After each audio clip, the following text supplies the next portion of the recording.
Hello, my friends. Patrick here for a super duper quick intro. Ben and I recorded this episode about our 5 factors year in review, and we talked way more than I thought we would. So I'm going to split this episode up into 2 parts. Part 1, we're going to talk about training and eating, and part 2 on Friday, we're going to talk about the other 3 factors of health. Enjoy. Hello and welcome back to Chasing Excellence, a show about chasing what truly matters. My name is Patrick Cummings. As always, I'm here with Ben Bergeron. Thank you so much for joining us. How the heck are you, Ben? Doing good. Be honest. I'm tired. So I just got back from Italy. So it's like that the travel. Yeah. So the travel is hard. Like, especially for someone, I mean, people that listen to the show will know I live a pretty regimented, disciplined, and routine life by design, so that I can get my sleep and get my recovery and eating the foods I want to eat that I think will do me good, training a certain way. And if I get thrown off of that routine, particularly with the sleep one, obviously, it takes a toll. I'm very sensitive to it. If you're intoxicated all the time and you're intoxicated another day, you don't feel that much different, you know? Mm-hmm. But if you're sober, and you get intoxicated, it's like, what the hell is this? It's kind of the same thing. I'm off kilter. I'm like, what the hell is this? Are you saying you got really drunk in Italy? I tasted wine in Italy. I did do that. Hey, if you're going to be there, you might as well. In life, it was great. Good for you guys. All right, so that's actually somewhat appropriate to what we're going to talk about today. I thought it'd be fun as we get to the end of the year to do a bit of like a 5 factors year in review. So we're going to look at how you and I have evolved or changed over the last year in our approach across the 5 factors of health, from new habits to complete 180s. We're going to break down the wins, the pivots, and even the failures, if we've got any, across how we eat, think, train, connect, and sleep. Cool? Cool. Yeah. All right, before we do that. How we've evolved over the years. That's kind of a scary conversation. Yeah. Yeah. Just this year, though, not the whole year. Yeah. Not all of our lives. 2 things before we jump into it. Second one, we got a little shout out from a listener. But first, before we jump in, a humble request: if this episode or any of the episodes we've done recently have resonated with you, please consider sharing it with a friend or 2. I want to launch into the new year with as many people like you out there as we can. And the best way to do that is if folks who are already listening, already on the chase, share an episode or 2 with a friend or a family member. So wherever you're listening or watching this, just hit the little share button, send a text. We appreciate it. And your friends and family will also probably appreciate it. So thank you in advance for that. Okay, quick shout out. We haven't done a shout out in a bit. We love these notes when we get them. So if you've got things like this that you want to send us, it makes us happy. This is from C. Not a question, but a thank you. I'm a longtime listener and follower. Your podcast, books, and conversations have a continual impact on the way I eat, think, train, sleep, and connect. But the biggest impact has been learning and implementing the hierarchy of mindset. Recently, my partner of 12 years told me that they did not love me, and has resulted in experiencing the hardest year of my life. Focusing on what's in my control, striving to have a competitor mindset, and striving for excellence through this earthquake in my life has been a lifesaver. Thank you both for what you give the world. You are leaving a legacy and making an impact. I couldn't get through this without what I learned from your books and podcast. Wow. See. Yeah. See. Damn. Yep. Sorry going through that. Thank you. Thank you for the vulnerability and sharing that. And pretty awesome that you're not that you're using this stuff, but that you're navigating this in a productive way. Yep. Yep. And if we can add a tool to the toolbox, then we are surely happy to do so. Heather recently did a blog post, and she didn't call it a toolbox. She called it a tool bag. I was like, just so you know, a tool bag is kind of like a douchebag. Like it's like a put down that you give like somebody in like middle school. Like, listen here, tool bag. She's like, whatever. I've already published it. I'm keeping it. No going backwards with that. No going back. But all right. For future note.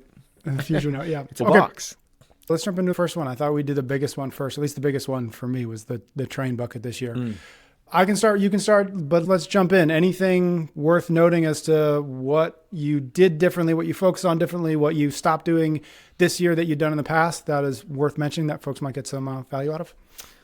Well, this year, in terms of the training, I made more progress in this year than I have in the previous, at least 10. So 2010. Yeah, 2014. I had back surgery in 2014. Yes. I had a lower back fusion. And since then, prior to that, I had competed at the games on a team and was pretty high level fitness. That set me up for a quick recovery, but I also didn't recoup a lot of the fitness I had until this year. And so this, I posted something about this recently in terms of the kind of the across the spectrum in terms of the gains that I've had over this year. My VO2 max was phenomenal when I got tested at Human Performance Health. I knocked 21 minutes off of my CHAD time, which is this huge work capacity test, over an hour of box step-ups with a 40-pound backpack, and knocked 20 minutes off of it, which is like, that's absurd. Yeah. This is from a year ago. And then, my strength numbers are as good as they've been since pre-surgery. So this has been a really good year for me in terms of the things that I changed in order to reclaim a lot of that capacity. Was really simply a year of following structured training that we publish on CompTrain. Mm-hmm. That honestly, some of the training is really, really fun and engaging, like really fun. Some of it is just like bro sesh, like pump, like bicep curls and Bulgarian split squats, like accessory work. And then some of it is like, we call it like grunt work. Mm-hmm. It's just like pushing sleds and carrying weights around. I think that the combination of those three things really changed things, especially with another thing that I started doing, which is in the training, which is Sunday run days. Every Sunday in the programming, there's a undulating progression for running. And my running was really poor up until this year. It's not anymore. Like just by the third cycle of the running, it was completely different. So that's what I've seen probably the biggest changes. People ask me if I'm like going to go to the CrossFit because I'm like back in the top of the leaderboard for a lot of things, which I haven't been in a very, very long time, and hanging with the 22-year-olds at the gym.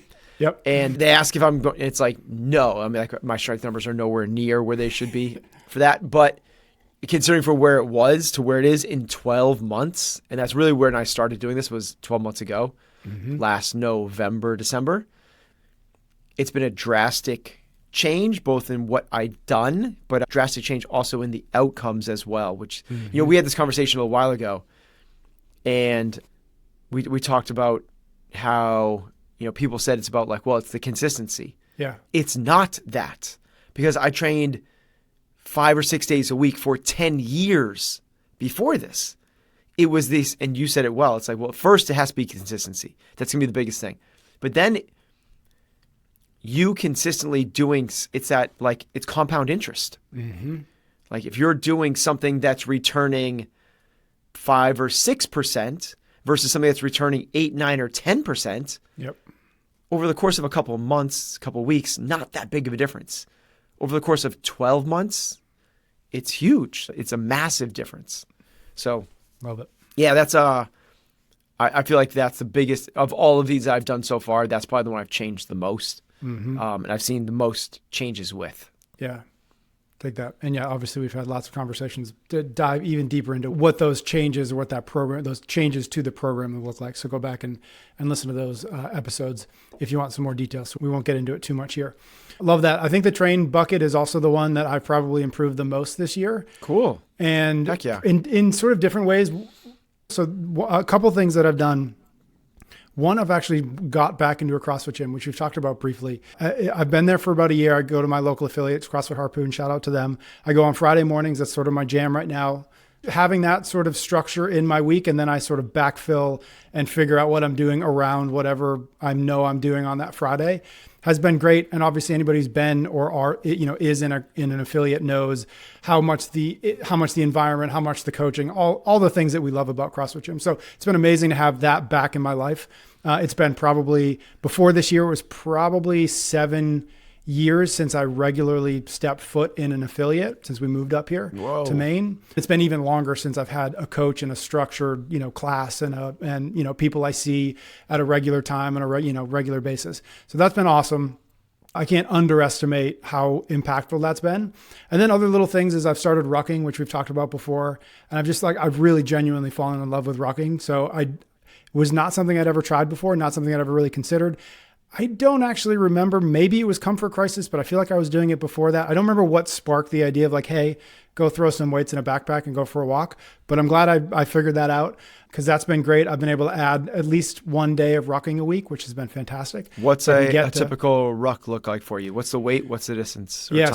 So it depends on what I've got going on in the day. If I've got a little bit of time, I'll go out on the treadmill and I'll do like 50 pounds on, and it's not like an air runner. So I'll jack the thing up the elevation, and then I'll go for at least a mile, if not try to get a little bit longer. And that gets me somewhere in the range of like 20 minutes. If that's all I've got, I can get out there, get sweaty, get my heart rate up, and get back to whatever I'm doing. So that's been great. And then longer, I'll do a couple miles on the road. One of the things that I've done this year that I love and that I'm really excited about doing more of is the micro Musogi that I've mentioned before, which was for me in October, 6 hours up and down the local mountain here with, I forget, I think I had 40 pounds. And so anywhere in between those makes me really happy. And so I'm looking forward to doing that. I'm, again, happy that I've sort of stumbled my way into that. And then the last thing that is actually relatively recent, but it's been on the back of some of the things we've talked about here, is playing with the time of day that I'm training. Most of the time I'm training by myself, and for years and years and years, I do it first thing in the morning. But I've actually found that over the years, because I'm doing it first thing in the morning when the house is still sleeping, and my garage/gym is literally right underneath the 2 bedrooms, I stopped doing a lot of things with a barbell because I didn't want to make noise. I didn't want to wake people up at 5:30 when they didn't need to be up at 5:30. So I sort of just accidentally shied away from that stuff. I'm trying to now, at least a couple times a week, train in the middle of the day, so that I can do deadlifts, so that I can drop a barbell if I need to, et cetera. So I'm playing with that because what I found was when I'm at the affiliate and there is a workout with a barbell, it just smokes me more than it should based on my general level of fitness. And so it's because I just don't touch heavy weights much. And partly that's because when I'm at home, I just don't want to make too much noise. So all to say, trying to get back into touching the heavy barbell more often. And in order to do that, I'm trying to shift the time of day that I do it. Yeah, very cool. Yeah. First off, when you do your rucking, do you have a quote bag from like Ruck? Like like you have like one of their bags? I've got a Go Ruck bag, yeah. A Go Ruck bag, yeah. Cool. Yep, which I really recommend. I played with I just had a backpack and I threw some change plates in it, and that was fine. That got me to the point where I was like, this is worth me investing a couple $100 in. And so I got a bag and I got some proper, rucking weights. And that's, you can certainly make it work with just a backpack and some change plates, but nicer. But you find it noticeably different. Yeah, I found that I can go longer with a proper ruck than just a backpack. And have you done it on the beach? I've not done it on the beach. No. That would be gnarly. That would be gnarly. Yeah. Yeah. Also with the strength thing, that's certainly a thing that I've found as well. It's just this, I've implemented through the CompTrain, this structured approach. Yep. It's so regular and there's so many frequent touches. Yep. And it's so we did this last time, so now we're going to do this time. It's so intentional. Mm-hmm. You never feel like it's scary. So it's just like the strength is just calm, which is awesome. Love it. All right, cool. Let's take a quick break before we jump into our other buckets, our other factors. We're brought to you this time around by Shopify, the leading commerce platform designed to help businesses thrive. Sign up for your $1 per month trial period at shopify.com/excellence. When it comes to selling, nobody does it better than Shopify. Many website builders overwhelm you with the ability and encouragement to move pixels around until you're so exhausted that you've forgotten what the point of the whole affair was, which was selling. Not so with Shopify, though. It's why they're the #1 checkout on the planet, because they make sales simple and efficient. Their Shop Pay feature boosts conversions up to 50%, meaning fewer abandoned carts and more sales. If you're serious about growing your business, your commerce platform needs to be ready to sell wherever your customers are, online, in-store, or on social media. The secret's out. Businesses that want to grow with Shopify. Upgrade your business and get the same checkout that top merchants use. Go to shopify.com/excellence to upgrade your selling today. We're also brought to you by 8 Sleep, the revolutionary sleep technology brand that transforms your bed into a sleep optimization powerhouse. Go to 8sleep.com/excellence and use the code excellence to get up to $600 off your Pod 4 Ultra purchase when bundled. That deal is going to go away in just a few days, so if you've been on the fence, hurry. Let's talk about the Pod 4 Ultra, a high-tech mattress cover designed to enhance your sleep experience. This innovative product features advanced technology for precise temperature regulation elevation control, and comprehensive biometric tracking. Clinical studies show that the pod can increase your quality sleep duration by up to 1 hour every night. Imagine having a personal sleep coach and thermostat all in one. With a temperature range from 55 degrees to 110 degrees Fahrenheit, you can manipulate your core temperature, which is crucial for initiating and maintaining sleep. Plus, the pod uses machine learning to analyze your sleep patterns and adjust the temperature automatically throughout the night. With sensors that monitor sleep stages, heart rate variability, and respiratory rate, you get precise data without any disruptions. So visit 8sleep.com/excellence. Use the code excellence to get up to $600 off your Pod 4 Ultra purchase when bundled. Let's jump into the eat category. What do you got? Anything of all the things I thought, I don't know if Ben's going to have anything to say here, but maybe you will. Yeah. Maybe surprise me. No, I've changed things. So this year we did a nutrition challenge at the gym that incentivized increasing protein a lot. Yep. And this is, I think, the first time I've eaten as much protein as I do. I have over 200 grams of protein a day now That's a lot. Easily. And I think that's really changed and helped. I really do. Cool. Do you find it hard to get that much in? Was that a hard shift for you? No, I don't actually. Oh, cool. I don't find it hard. The other thing I've done is I did a food sensitivity test. It was so this is wild. I actually really recommend this for people. And if you had asked me this right after I did it, I would have said, no, I don't feel any changes. Because the recommendation is they give you results, you eliminate the foods for 10 weeks, and you go back on the foods. And when I would eliminate them and when I went back on, like all of the things are like, and you'll feel like gut distress. You'll feel your skin will break out. You'll feel stiff. You're going to feel, I didn't have any of that at all. Yet, once somebody says something's not good for me, I have a really hard time going back to it. So even though I didn't feel like any different, I still eliminated the foods. And I felt I do feel very different. So my whole family did. So for me, the test is done through the Feel Good Lab. And it's their food inflammation test. It's a blood test that you do at home. You send it in, they send you back the results. And it's like, hey, here's the foods that it's not an allergy, but here's the foods that you are sensitive to. Mine was red meat, number one. I'm like, hamburgers and steak, bro. Like I'm that kind of guy. Eggs was number two. And then some other things that didn't, pineapple and maybe asparagus or something like that. So I eliminated eggs and red meat. And maybe that combined with the strength stuff and the Sunday run. So it's never one thing, right? But of course, yeah. For whatever reason, this year it's been easier for me to stay lean than normal. Like pretty substantially. Now, there are other things I've done as well, which is obviously I said increase the protein. But another thing I've done is decreased alcohol by a lot. We did another challenge, which was, we did Sober October, which was just not that long ago. But even through the summer and before, I didn't do what I had done in years past. So it became like the rarity instead of the norm would be like lots of social gatherings where I would not have any, that would never be the case in the previous handful of years.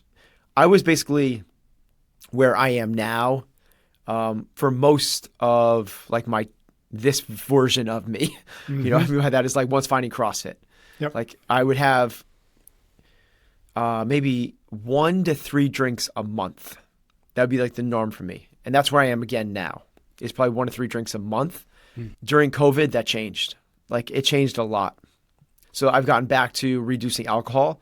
Now, the other interesting thing is what I introduced was people that listen to this know that I'm pretty disciplined in terms of eliminating treats and sweets and junk, processed foods. I introduced a 1 treat a week. So we, as a the Sunday run day thing it's been really impactful for our family. We do it together. The kids ride bikes and Heather and I go for a run. When we get back, we all go out to breakfast as a family. Really cool. So we just spent an hour out on a rail trail or running in some, then we all go out to breakfast, even before we shower. We just go right there. Then we have our day, right? And then that night we go out for ice cream. And we do it as a family. And I never did that. I never did sweets. So the changes I made have been like the Feel Good Lad food elimination. By the way, my family did, I was going to get to this. My family did that same test, and their changes have been bonkers, like crazy changes. Jonah, my 20-year-old, had some skin issues and went off of his number one thing was eggs as well. Went off egg. He was trying to bulk and get big. 20-year-old dude in college he's doing the German volume training and, and eating 6 eggs a day just to try to get bigger. Went off eggs, and within 3 weeks, he had the crazy changes when eliminate this, and his skin cleared right up. Heather, strangely enough, also had eggs. She also had salmon. Went off of it, and we didn't think she thought it was like me, no real changes, but still stayed off of things. Once you hear it's not good for you, it's hard to go back. And then went through the whole summer, and then in the fall, she had some eggs one day and then had salmon by mistake. She just forgot, and she was at a baby shower, and they had these little salmon sliders, and all of a sudden we forgot her. She gets every year, she would get what we thought was heat rash every single summer. Very sensitive skin, Filipino, and she didn't get that this summer. But then we thought it was we didn't even remember she didn't get it because she didn't get all those things. Yeah. And then she ate the eggs and the salmon, and they came right back within 2 days. Yep. So kind of crazy, that stuff. That's the change that I've seen, that I've implemented, is the protein, the eliminating the food sensitivity, increasing treats, and decreasing alcohol. Yeah. Good for you. That's awesome. See, what do I know? I was Ben's the most consistent eater I've ever met, but look, see, I was wrong. Cool. What about you? I tweaked a couple things. One, it's all part of the same thing, which is one, I started tracking specifically lazy macros. So lazy macros is EC. Everybody knows EC. She's been on the show a number of times because I also have a podcast with her, Consistency Project.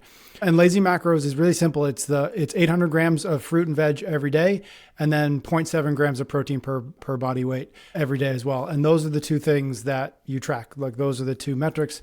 So it's lazy macros because there's lots of wiggle room and you're not tracking every single thing. And you can learn a lot more if you go follow EC in various places. And so that was the biggest thing I've done, is starting that and tracking it.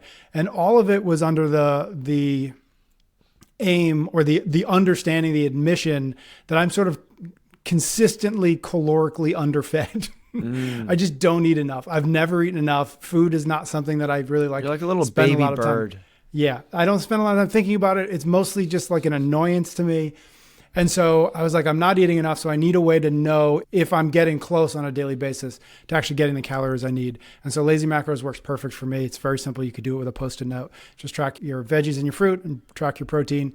And so that's been great because now much more consistently every single day I'm actually getting enough calories, So what's that look like for you now? Yeah. What's a normal day of 800 plus 0.7? Yeah. So yeah, it really comes down to, I have to eat basically 4 meals with at least 30 grams of protein at each one of those, which I was genuinely if I got 2 meals a day previous to this, it would have been a normal good day for me. And so that, just understanding what it needs to look like on a regular basis, it was the biggest thing for me. When you actually start measuring it, it's so many things we've talked about before. Once you actually start measuring, measure your screen time, measure how much time you spent outside, you start to realize, oh, I'm not even close to what I thought I was. And that's what the biggest eye opener for me was in starting to track these two things, specifically the lazy macros, was I have to put in real effort to get the amount of food I should be getting on a regular basis. Usually what I do in the morning is a protein bar, a couple cheese sticks, and a bunch of fruit. And then lunch is a bunch of eggs and maybe a potato or some kind of potato and some more fruit. And then I'll try to do a protein shake in the afternoon. And then evening is usually no issues because we got plenty of food for dinner. Mm-hmm. And so that's been massively helpful, is just to know how often I need to be in the kitchen getting food for myself. Yeah, it's cool. Maybe just to color in between the lines for people for what I do to get to the 200. Yeah. Oh, actually, I was going to ask that because 200s would be effort for me. So it's a double scoop protein shake after training. Good for you. So that's maybe I should do that. 50 grams. It's so much easier. So I just don't eat more frequently. It's just turn everything that was 25 grams into 50. That's smart. It's that simple. Yep. So I have a 50-gram shake after training. I have a normal sized chicken breast, just for people that is 40 grams. Mm-hmm. So I either have 2 chicken breasts, so it's probably like closer to 60 grams. You can make your money on chicken breasts. Completely. I do tons and tons of chicken breasts. It's also the most efficient. It's just like eating iceberg lettuce if you're trying to lose weight. There's a reason for it. This is if you're trying to increase protein, chicken's the moneymaker for sure. Yeah. And then I do the same thing for dinner, double chicken breast. We cook like 3-4 pounds at a time, and we just have it there. And then I do Greek yogurt, which has 17 grams per serving. So I'll do like a serving and a half or even 2, which gets you 30. And then I scoop of protein, which is another 25. So it's 4 meals of 50 grams each at each one. And you have no problems. You have no problems with that much protein powder. No. Cool. Yep. I think that's the thing that I could hear people asking about or thinking like, oh gosh, that's a lot of protein powder. But if you can tolerate it, certainly. Yeah. Yep. Dig that. It's a very, very efficient, healthy. There's nothing wrong with it. Efficient, and from a calorie to protein standpoint, this is one of the things I became really aware of this year as well. The calorie to protein ratio of things. And like there's a lot of things that say protein on them, but they're a tiny fraction of the overall calories. And an easy way to think about it is like, is it plus or minus 10%? Right? What that means is if it's 300 calories, does it have at least 30 grams of protein? Yep. That's pretty darn good. Mm-hmm. If it's upwards of 15%, that's really good. So an example of that would be a scoop of protein will have usually around 230 calories and probably 25 to 30. So that's like 10, 12, 13, 14%. That's really, really efficient protein source. Now, chicken's even better. Chicken's really, really good. I found it very easy to get it in, actually. All right. Like I said at the top of the episode, part 2 is going to drop on Friday. So do make sure you are subscribed or following the show wherever you are listening or watching this so you do not miss anything. Also check out chasingexcellence.email. Get on our free newsletter list. We've got some cool things coming in the new year. The link to that is in the show notes. We'd love to have you over there. Thank you so much for listening this time around. Thank you for listening every and any episode you do. We appreciate it. Ben and I will be back on Friday for part 2 of this conversation.